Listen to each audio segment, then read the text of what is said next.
Ready to unlock a smart way to earn by connecting students with the books they need, while keeping profits in your pocket. Become the essential bridge in the textbook world by mastering the middleman model. Step 1. Identify your niche. Are you focusing on new textbooks, used ones, or even rentals?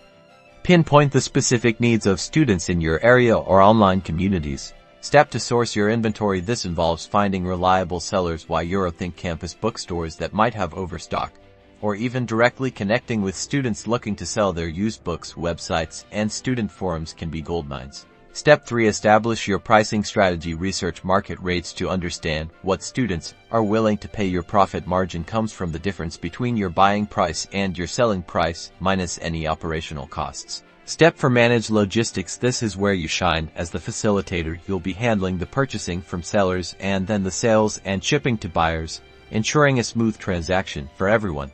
Step 5. Market your services. Let students know you're the go-to for affordable textbooks. Use social media, campus bulletin boards, or even create a simple website. By effectively connecting supply and demand, you're not just selling books. You're building a profitable venture as the indispensable middleman in the textbook business.